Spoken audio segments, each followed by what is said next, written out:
When it comes to games, atmosphere is so important to immersion. Balancing the aspects of a game that communicate that specific feel. Through the game's sound design, visuals, and gameplay, this atmosphere can come to life. In the case of a little old Windows 95 game called I Spy Spooky Mansion, while not full-on horror, the game perfectly encapsulates spooky, with a little bit of playful, and at times, 90s uncanny. It is impossible to talk about this Windows 95 gem without talking about the strange and eerie effect the music and sound effects evoke. Everything from the opening logo splashes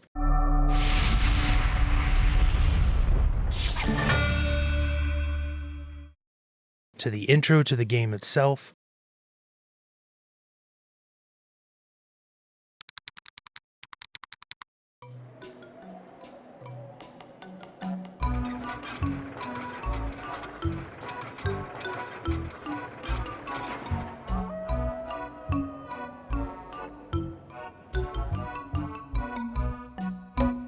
reek of this eerie feeling. The intro does excellent mood setting by amping up the atmosphere, but not overdoing it or getting too kitschy. It also ushers you in and waits for you in near total silence. Enter if you dare.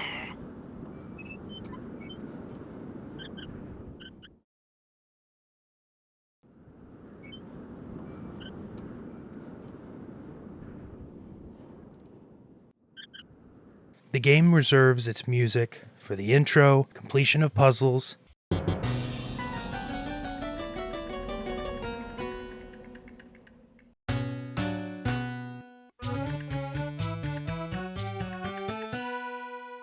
and the ending.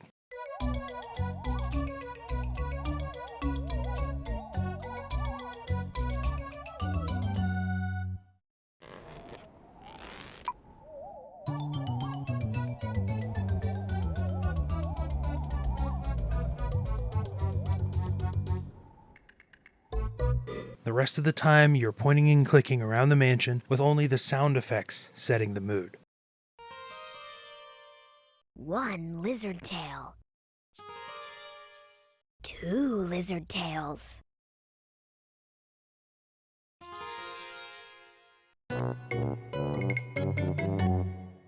3 lizard tails. The game came out in a time when having background music was very possible, so the decision to not have any was seemingly intentional. The complete lack of background music is a strong component in the oddity of navigating the mansion. The real star of the game is the sound effects. There are many sound effects for everything from rolling over new puzzle areas,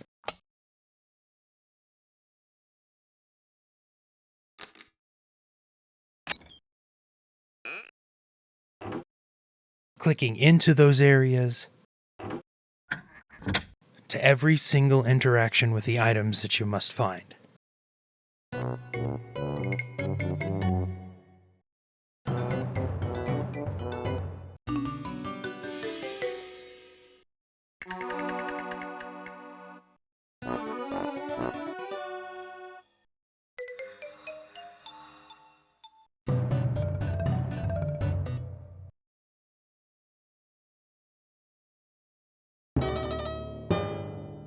The game lives and breathes through its sound effects. They are the heart of the mood and atmosphere. Those sound effects, combined with the uncanny movements of some items, creates an effect that's quite pronounced. Though sometimes the effect is more so strange. Items moving in an either unnatural way, or the action you take to complete it being just kind of off.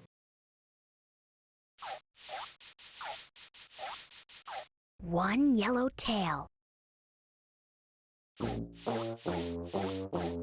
2 yellow tails.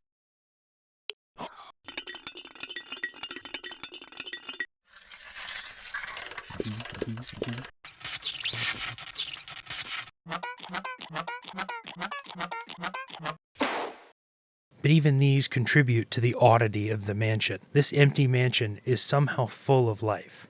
This is the late 90s and early 2000s, though, so having odd animations was a major contributing factor to much of the era's uncanniness. And this game is no exception. Even in modern day, as I recorded the footage, the movements of the items feel like they were composed by an alien entity with an incomplete idea of how things are supposed to move in reality.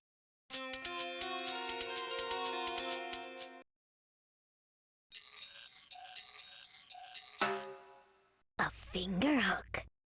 It's like the classic point-and-click Moon logic, but just applied to the animation. Don't misunderstand me though, this isn't a complaint. The uncanniness is truly part of this game's charm. Speaking of charm, one of the major aspects of the game is the narration. The game wastes no time laying on the spooky, silly atmosphere. You've entered the house. Now the fun can begin. Too bad you can't get out the way you came in. You meet and follow a small skeleton named Skelly around the mansion, voiced by Amy Birnbaum, who gives you the pieces needed to solve the final puzzle that lets you escape. Piece 16 is what you have won. You'll get out of the house when the message is done. She's also your only companion throughout the game, reading all the puzzles out to you. I spy a fork face, a tongue, 2 nails, a face on a coin, and 3 lizard tails. I spy rhyme, a hand to the sun, 3 horns, a skate, an upside-down 1.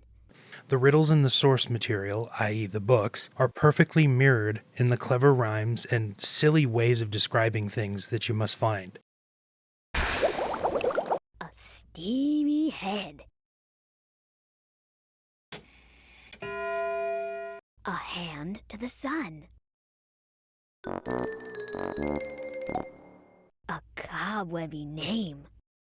The rabbit hole that is the 2 creators of the I Spy books, while interesting, I'm not going to cover here. But suffice to say, the vision of this seek and find property extends far beyond this one Windows 95 gem. Walter Wick's passion for the photography is palpable. His set design is stellar and is one of the most interesting things to watch him build and listen to him talk about. I'm an artist who uses a camera. Dan, you want to set me up a little bit here? And my camera just sits in the corner for a week while I build a set or make a sculpture or build some sort of scene that I then roll the camera into place, light, and then photograph.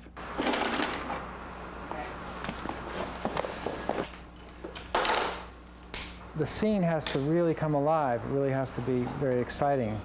And that's done by making a very beautiful and balanced composition. And just put the clear on the top. We think this will be the cover for I Spy Spooky Night. I think that's a better bulb for up there. It's not too spooky yet. An unfortunately common issue I encounter in games is over-tutorialization. The Wii version suffers from this horribly, but in the original PC version, the tutorialization is pretty bare bones, to a point where the player is left to figure out much of the game on their own. This is my preferred style of game guidance. Get me started and basically get out of my way. Here's a riddle for you to solve. Listen to it, then hunt for the items the riddle asks for on this screen. The asset compression was another artifact of this era. That is, crunchy or mismatched textures and sound clip cutoff. In this game, it's just enough to add to the feel without feeling outright broken, unfinished, or like someone tried to recreate this effect, with it ending up feeling unfortunately pretty fake. The cutoff of some sound effects when finding the last item or the narration cutting off at certain times are due to limits of tech at the time, but all contribute to the very lo-fi feel of the game. The lack of clean lines, perfection, and how all the audio parts fit together adds to the uncanniness. It is an interesting reversal, finding charm in the jank that flies in the face of the modern push for cleanliness and perfection. The same charm of a grungy punk band versus a more sterile pop hit. There are many indie titles that are dead set on reproducing this jank in an effort to invoke some of the same feelings, some more successful than others. But sometimes a bug ends up being a star feature. The puzzles themselves are packed to the brim with that excessive 90s gross out style. Lots of bugs, old food, goo, schmoo, and dust. The sets feel really abandoned and decaying, but not to the extent where it feels scary, just more delightfully spooky and a little gross.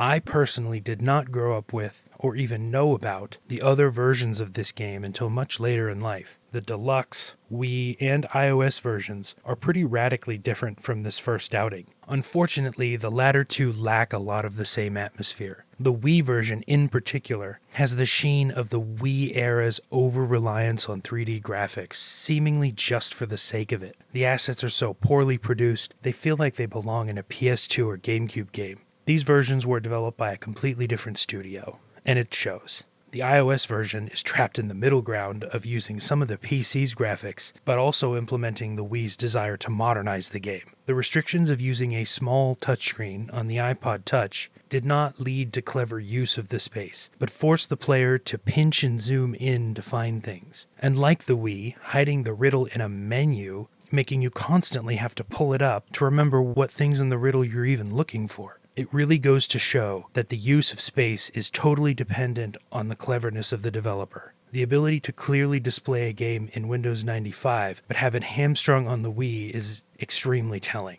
Through my kid lens, I never found this game outright scary, but I did enjoy the strangeness of it. The whole I Spy series has this lonely atmospheric feel to it. Spooky Mansion, to a lesser extent the original, seemingly being the only games that were doing this intentionally. They ran in stark contrast to the humongous games I played just as much, if not more. These games were upbeat, playable cartoons rather than spooky, atmospheric seek-and-finds. But during the lead up to Halloween, I often pull up this game and play it to re-experience the mood this game achieves. I'm not looking to be scared or terrified, just moderately spooked. Pulled into an empty mansion where I can bathe in the strangeness of the animation and sound effects. I enjoy the off-putting nature of the mansion and its rooms. The game's atmosphere is one that I've never found in any other game. Its challenge level being reduced to find thing, click thing, makes it easy to zone out and enjoy the atmosphere. Fun extra thing, there's one room in the mansion that's actually went beyond spooky into scare little 6-year-old me, the attic. It's in the dark and your cursor is a flashlight, so you must find all the things scanning the flashlight over the whole area. But there is one particular item that scared me to death when I was a child. There's a top hat that for some reason they decided to have it make this theremin UFO-like sound that is not found on any other item that you click on in the game. A dusty top hat. This scared the hell out of me as a child. I remember dreading that part of the game. Even in retrospect, what the hell?